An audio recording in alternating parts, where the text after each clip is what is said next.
Uma combinação de lenda, romance e misticismo é o que envolve o cálice sagrado ou Santo Graal. É o uso mais comum dessas palavras para nomear o copo lendário usado por Cristo na última ceia.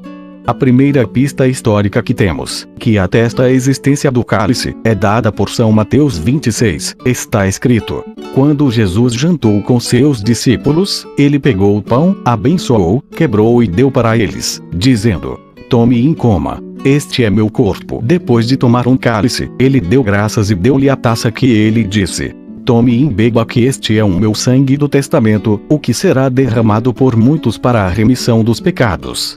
Eu lhes digo que não vou mais beber esse fruto da vida até aquele dia, quando eu beber com você no reino de meu Pai.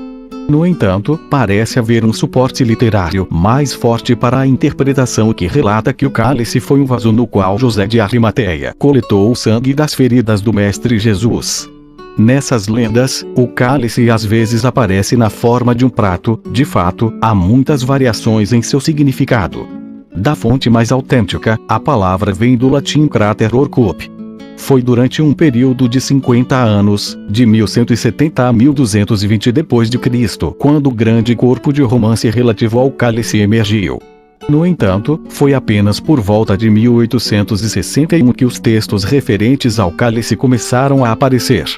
Quase todos esses textos foram transcrições dos séculos XIII e XIV em alguns manuscritos do século XII escritos por Chrétien de Troyes. A maioria das historias sobre o cálice foi baseada em mitos antigos. Isso resultou em 4 heróis diferentes nos relatórios: Perceval, Gavain, Bors e Galad, que provavelmente foi inventado mais tarde. Parece que Galad foi criado por Walter Map como uma possível homenagem ao filho de Henrique II. É relatado que o cálice foi trazido para a Inglaterra por Josepes, o filho de José, ou por Bors, cunhado de José. Diz a lenda que o cálice foi passado de geração em geração e foi pensado para possuir propriedades místicas. O relatório diz que foi usado para alimentar uma multidão sem pecado através da multiplicação de alguns pedaços de pão para alimentar 500. Aqueles que não eram puros e que viram Chalice permaneceu em silêncio. Em referência a Perceval, um dos heróis associados com a lenda do cálice, ele aponta que ele viveu separado da corte real e, portanto, permaneceu na ignorância da cavalaria. Um dia ele conheceu alguns cavaleiros e pela primeira vez, vendo o esplendor de sua armadura, eles pensaram que eram anjos. Posteriormente, continua a lenda, Perceval, Gavain, Bors e Galad saíram em busca do cálice. Embora um grande número de cavaleiros da corte do rei Arthur esteja relacionado a essa jornada, foi Galad quem recebeu o papel principal da busca. Dizem que sua busca chegou ao extremo oriente. O Alon de Galad foi levado ao céu por uma grande multidão de anjos. Perceval morreu em um eremitério e Bors retornou à Inglaterra. O Graal como iniciador. Houve, como mencionado, uma série de conjecturas e interpretações sobre o romance do cálice, que é considerado principalmente como uma alegoria explicativa de certos preceitos morais, coluna principal da nossa ordem augusta. Há também uma teoria da iniciação.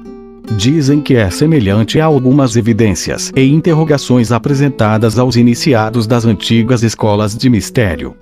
Durante as cruzadas, cavalheiros e outras pessoas do Ocidente entraram em contato pela primeira vez com certos mistérios das antigas escolas iniciáticas do Oriente.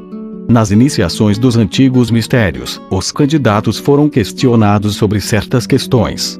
Se eles dessem as respostas corretas, eles seriam elegíveis para algum reconhecimento e aceitação. Se a resposta deles não estava correta ou havia segundas intenções, dizia-se que estavam sujeitos a certos efeitos de justiça kármica ou sobrenatural. Os testes e perguntas aos quais os buscadores de cálice foram submetidos, na opinião de alguns estudiosos, têm uma forte semelhança com os ritos das antigas iniciações, especialmente aqueles que foram mantidos em segredo e aqueles que dizem estar cercados de certo conhecimento sagrado. Há outra hipótese a respeito do simbolismo do cálice, que representou a busca pelo segredo da vida. Era também uma reminiscência dos antigos segredos procurados por físicos e alquimistas transcendentais que queriam conhecer os segredos supremos sobre o propósito por trás da vida e o mistério da morte. O aspecto moral na busca pelo cálice sagrado está relacionado aos princípios sacramentais agora aceitos em todo o cristianismo e reverenciados como os meios pelos quais as almas são testadas nesta existência para encontrar a verdadeira vida. Consequentemente, o graal tornou-se o emblema da pureza moral, da fé triunfante, do heroísmo militar ou da caridade graciosa. Uma alegoria da natureza do cálice é, naturalmente, potencialmente com princípios místicos. Basicamente, o cálice gerou uma pessoa pura, buscando o poder e a sabedoria que sua natureza sagrada poderia revelar e conceder a ele. Aqueles que não tinham essas virtudes e solvência moral ficariam frustrados e falhariam em sua busca. Consequentemente, é simples substituir o cálice pelo da iluminação pessoal, do despertar espiritual, do alcance da consistência cósmica ou unidade mística com o absoluto ou, em termos maçônicos, da união com o Gadu. Qualquer um desses termos seria substitutos esotericamente elegíveis para a palavra cálice. A busca, então, é a pureza no coração e a retidão moral da pessoa, que procura adquirir um conhecimento mais elevado de si mesmo e de sua estreita relação com o Gadu. As aventuras experimentadas por Galad em sua busca pelo cálice podem ser interpretadas como o conflito humano tentando se elevar e transcender o baixo de sua própria natureza. Em outras palavras, enquanto os homens continuam perdidos, vagando por uma floresta de erros, eles sempre se manterão dentro sim a impressão do que era seu estado anterior. Eles sempre perseguirão o Graal porque é o objetivo de sua busca. Alcançar o estado que lhes permitirá retornar ao paraíso perdido, ao lugar de onde eles saíram e ao qual devem retornar. A busca deve ser feita dentro de nós, porque somos o Graal e o Graal está em nós. E que está no coração de todo homem onde mora o perfeito, o Graal que é como um ponto de convergência entre nossa natureza espiritual.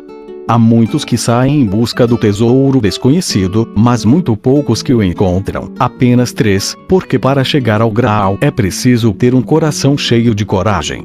Não é um caminho para os fracos, nem para os hipócritas e ambiciosos, nem para aquelas pessoas frívolas e vazias, dominadas pelo orgulho e vaidade.